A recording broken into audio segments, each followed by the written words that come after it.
Une grande salutation à vous tous, Haïtiens et Haïtiennes qui sont à présent branchés via YouTube ou Facebook sur la chaîne de Vérité Éternelle.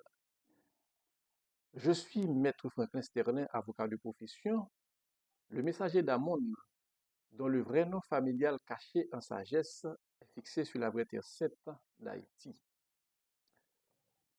Si vous faites connaissance à peine à cette chaîne de Vérité Éternelle, je dois vous signaler qu'elle est conçue dans l'objectif de vous faire comprendre dans son vrai sens toute la Bible, qui est l'histoire d'Haïti anciennement Assyrie, une Bible qui est écrite mensongèrement à l'inverse au nom d'Israël sur une période allant de 1860 à 1960 pour voiler pendant plus de siècles la vérité qui est actuellement à la découverte avant la fin des temps. Ainsi, j'encourage tous ceux qui ont l'amour de la vérité et qui ne se sont pas abonnés encore à cette chaîne de vérité éternelle à le faire afin de pouvoir continuer à recevoir les messages et à les écouter. À présent, j'apporte un important message que j'invite surtout les grands chefs des dénominations chrétiennes, les théologiens de toute tendance, partout dans le monde, à l'entendre, en vue de voir à quel point ils enseignent pendant des décennies les fables de la Bible sans discerner ni comprendre dans le temps et dans l'espace la véritable vérité qui est actuellement à la découverte avant la fin des temps du désordre mondial prévu pour 2035. Le nouveau message que j'ai pour vous a pour titre le nom d'Abraham, changé en celui d'Abraham, à savoir l'épiscopat des États-Unis en Haïti étendu depuis 1884 dans le monde. Un message qui est tiré du chapitre 17 du livre de Genèse de la Bible. En effet, le verset premier du chapitre 17 du livre de Genèse dit, lorsqu'Abraham était âgé de 99 ans, l'Éternel parut à Abraham et lui dit, je suis le Dieu Tout-Puissant, marche devant ma face et sois intègre. On rappelle, Abraham, comme nom métaphorique, est la figure du pays des États-Unis né en 1785. Dans ce chapitre 17, ce pays est représenté par le comité des évêques missionnaires de l'Église épiscopale des États-Unis qui engendra en 1872 Ismaël, l'Américain noir James Theodore Lee, 10 ans après l'arrivée de celui-ci en 1861 sur d'Abraham en Haïti du Canaan, sous le règne d'Abraham Lincoln, président américain d'alors.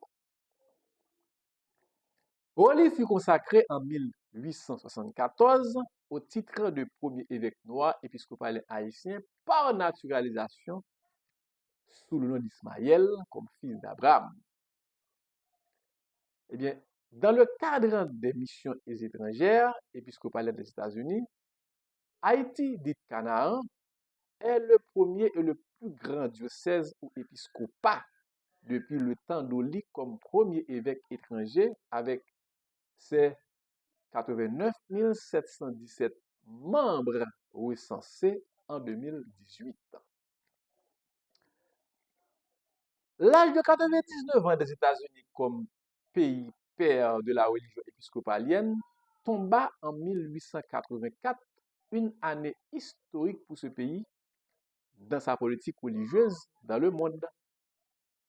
En effet, les États-Unis prenaient part cette année-là à la conférence de Berlin en Allemagne, une conférence ayant réuni 14 pays européens de novembre 1884 à février 1885 au fin de décider du partage de l'Afrique à partir des fleuves du Congo en Afrique centrale et du Niger à l'occident de ce continent aux fins de commerce. En matière de partage territorial entre les 14 pays lors de cette conférence, Haïti, malgré sa présence en Occident de l'Amérique depuis après son exil en 2035, du milieu de l'Orient entre l'Inde et l'Afrique, ce territoire reste la tête de ces deux grands continents lors, disons mieux, la tête de ces deux grands continents. Et lors de cette conférence, la religion à apporter fut un point important débattu selon le deuxième et quatrième alinéa de l'article 6 de l'acte général de la dite convention, pas vrai, de 1885, dont la lecture dit ceci. Elles, en parlant des 14 puissances européennes, protégeront et favoriseront sans distinction de nationalité ni de culte toutes les institutions et entreprises religieuses, scientifiques ou charitables créées et organisées à cette fin ou tendant à instruire les indigènes et à leur faire comprendre et apprécier les avantages de la civilisation. Les missionnaires chrétiens, toujours l'article, les savants, les explorateurs, leurs escortes, avoirs et collections seront également l'objet d'une protection spéciale. Et la liberté de conscience et la tolérance religieuse sont expressément garanties aux indigènes comme aux nationaux et aux étrangers. Le libre et public exercice de tous les cultes, le droit d'ériger des édifices religieux et d'organiser des missions appartenant à tous les cultes ne seront soumis à aucune restriction ni entrave. C'est donc le contenu de l'article 6 de l'acte général lors de la conférence de Berlin en 1885. Donc, à compter du partage du continent africain, les religions et les étrangères implantés dans ce continent ont constitué en échange un apport de nouvelles civilisations par les 14 pays européens.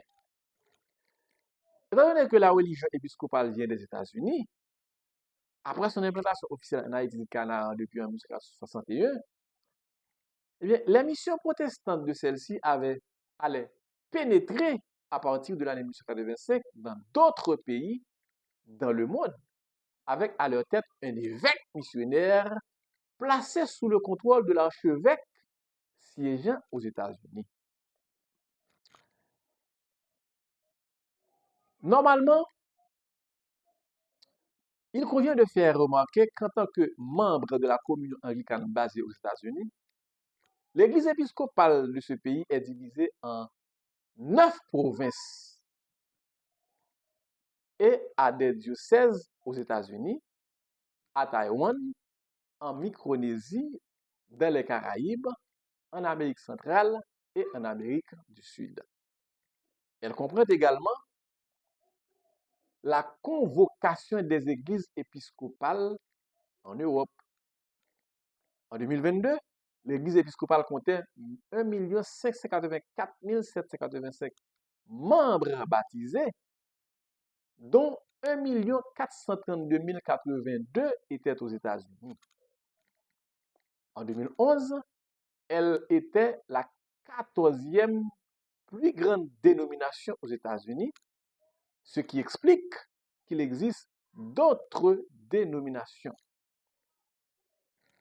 Dans les prochains vidéos messages, vous saurez le rôle joué dans la Bible comme étant d'autres femmes d'Abraham.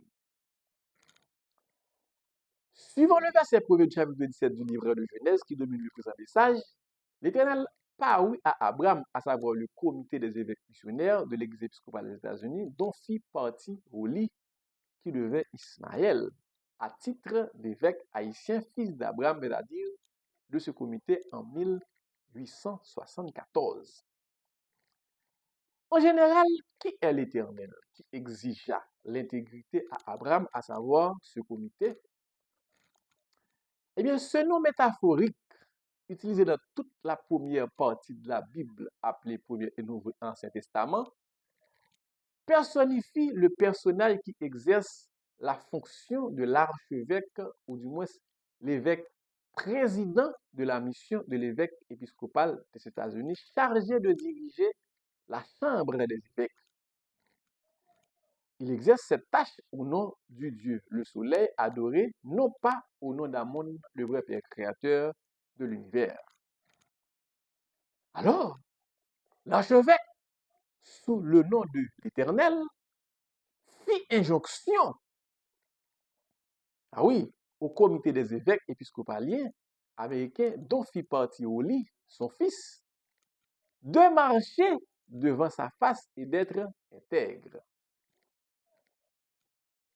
L'intégrité exigée de ce comité était due à la présence de Oli dans son sein qui jouit du statut autonome et indépendant de lui, un statut jugé déloyal qui fit de lui Ismaël, fils d'Agar, c'est-à-dire de l'Église orthodoxe apostolique d'Haïti, au lieu d'être un fils américain du comité des évêques de la mission de l'Église épiscopale des États-Unis.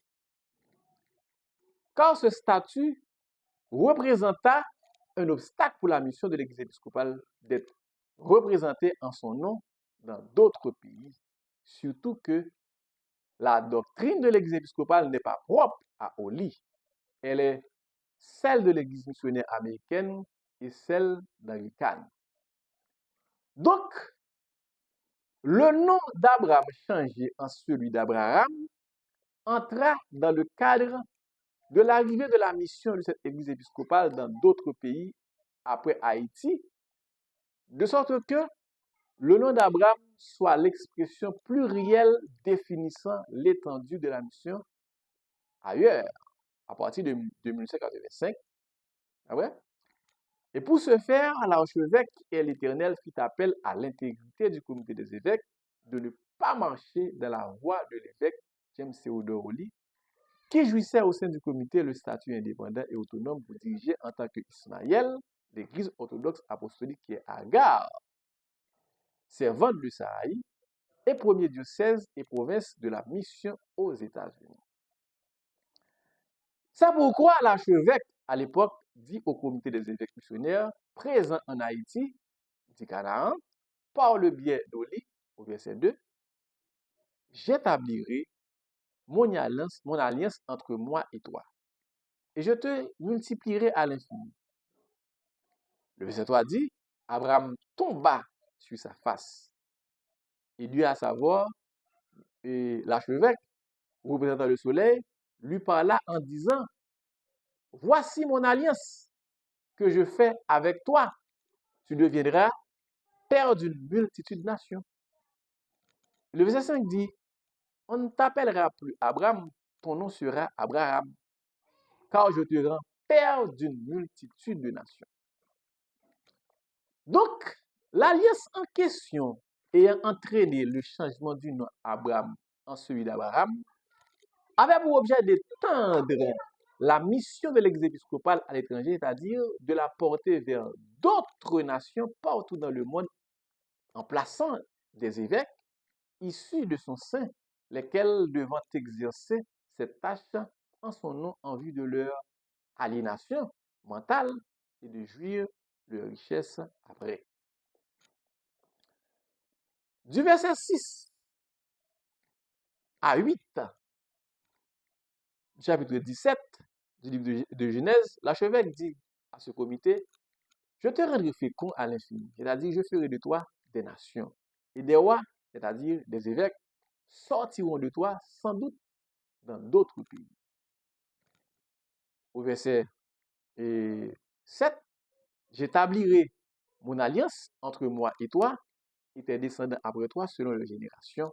Ce sera une alliance perpétuelle en vertu de laquelle je serai ton Dieu et celui de ta postérité après toi. Je te donnerai et à tes descendants après toi le pays que tu habites déjà comme étranger, à savoir Haïti, le Canaan et tout le pays du Canaan, c'est-à-dire le territoire des États-Unis en position perpétuelle, et je serai leur Dieu, celui à qui les évêques missionnaires devront obéir. Maintenant, pour le respect de cette alliance, la circoncision comme sacrifice fut son objet. C'est dans cet ordre d'idées que le concept circoncision est institué. Alors, la circoncision est instituée, laquelle fait l'objet du sous-titre du chapitre 17 du livre de Genèse à partir du verset 9. En effet, l'Éternel, qui est l'archevêque de la mission, dit à Abraham, le groupe des évêques, toi, tu garderas mon alliance, toi et tes descendants après toi, selon leur génération. Au verset 10, il dit, c'est ici mon alliance que vous garderez entre moi et vous et ta postérité après toi. Tout mal parmi vous sera circoncis.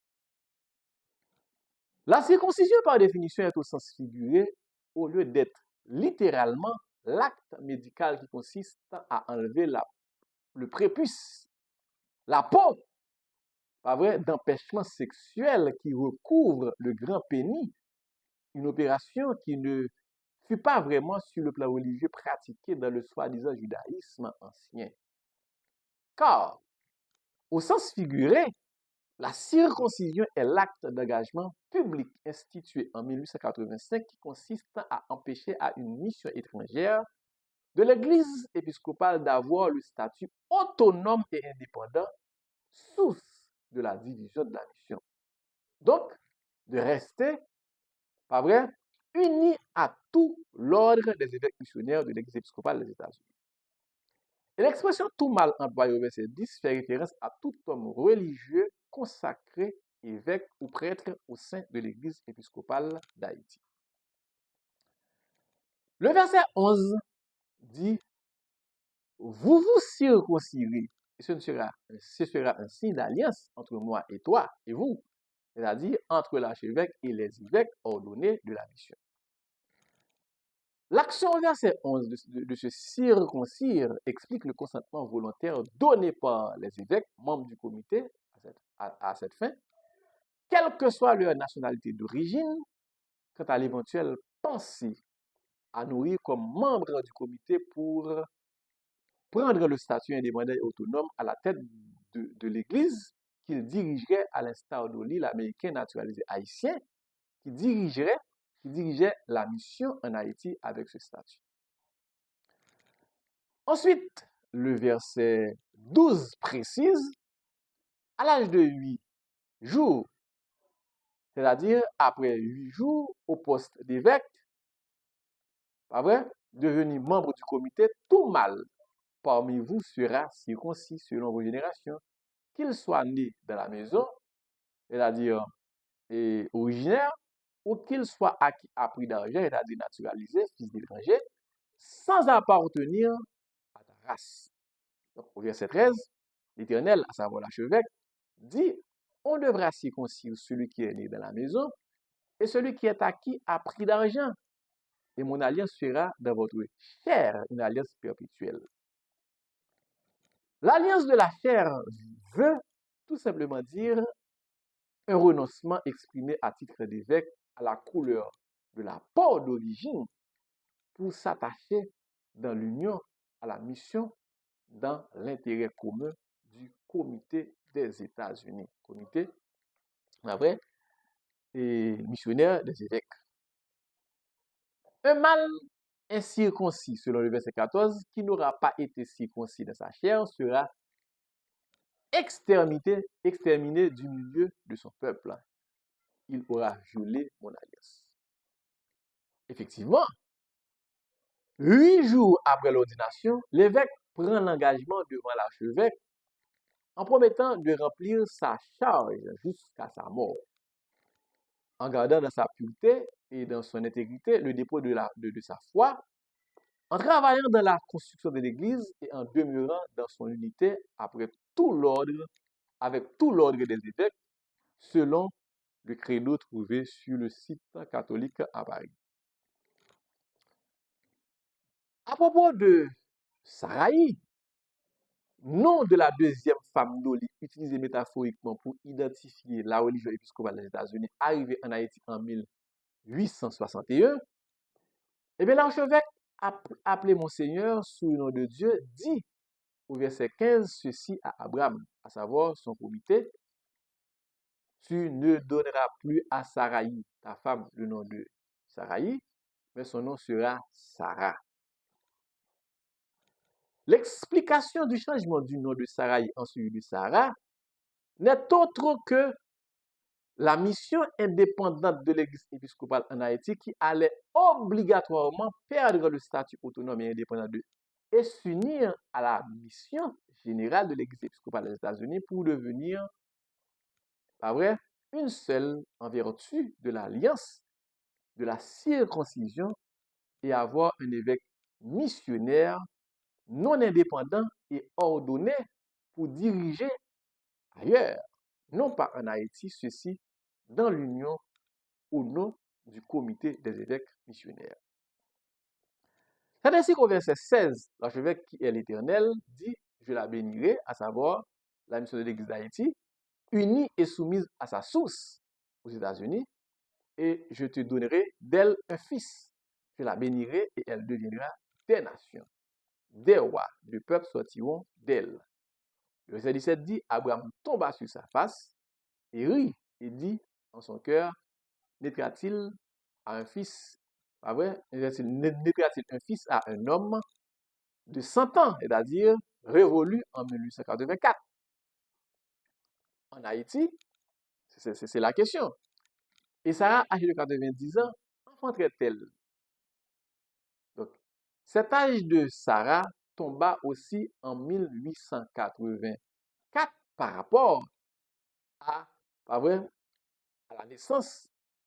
On se le rappelle, qui est le 14 août 1794, date qui correspond à la ratification par la Convention montagnarde de la liberté générale, pas vrai, pour exercer librement dans la colonie du Saint-Domingue toutes sortes de religions au lieu de la liberté générale des esclaves dans ce lieu accordé par la deuxième commission civile dirigée à l'époque par son Tonax, au fait d'enquêter sur les circonstances de la révolte contre le Messie Macandal dit Boukman le 1er novembre 1791. C'est dans ce contexte, le verset 18 précise, qu'Abraham, qui est le comité des évêques, dit à Dieu, l'archevêque, oh, qu'Ismaël vive devant ma face. À savoir, Oli qui fait partie de ce comité des évêques. Il y a Oli qui fait partie de ce comité des évêques.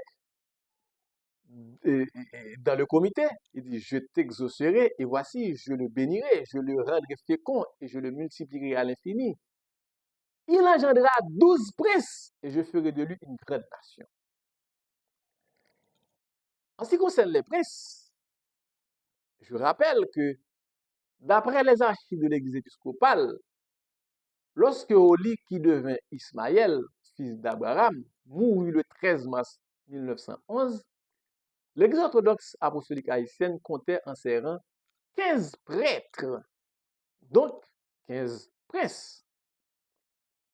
Sans doute, les 3 prêtres, en plus des 12, sont ceux qui ne sont pas comptés pour avoir été déjà à ce poste avant l'alliance de la circoncision d'Oli en 1884. Le verset 21 dit, j'établirai mon alliance avec Isaac, que Sarah t'enfantera à cette époque, si de l'année prochaine, qui est sans doute en 1885. Le verset 22, lorsqu'il eut achevé de lui parler, Dieu s'élèvera au-dessus d'Abraham.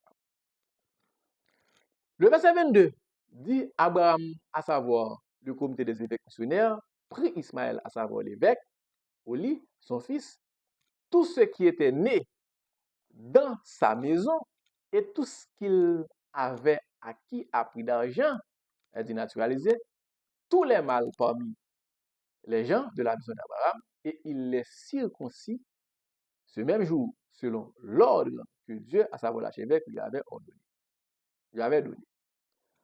Le verset 24 dit qu'Abraham, à savoir le comité des évêques missionnaires, était âgé de 99 ans, c'est-à-dire en 1884, lorsqu'il fut circoncis, c'est-à-dire pris l'engagement devant l'archevêque en termes d'alliance passée pour travailler dans l'union entre eux. Le verset 22 dit, Ismaël était âgé de 13 ans lorsqu'il fut circoncis, c'est-à-dire de 1871, lorsque James Theodore Lee fut proposé comme évêque missionnaire par Arthur Cox, l'évêque de New York, envoyé en mission en Haïti en 1884.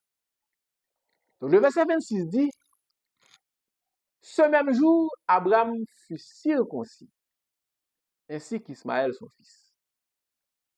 Le verset 27 dit, et tous les gens de la maison, ou à qui a pris d'argent, les étrangers furent circoncis avec lui.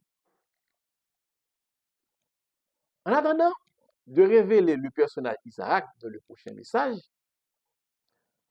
voilà donc le message tiré du chapitre 17 du livre de Genèse que j'invite tous les évêques, pasteurs, diacres et toutes les dénominations chrétiennes à entendre pour servir de témoignage avant la fin des temps du désordre mondial prévu pour 2035.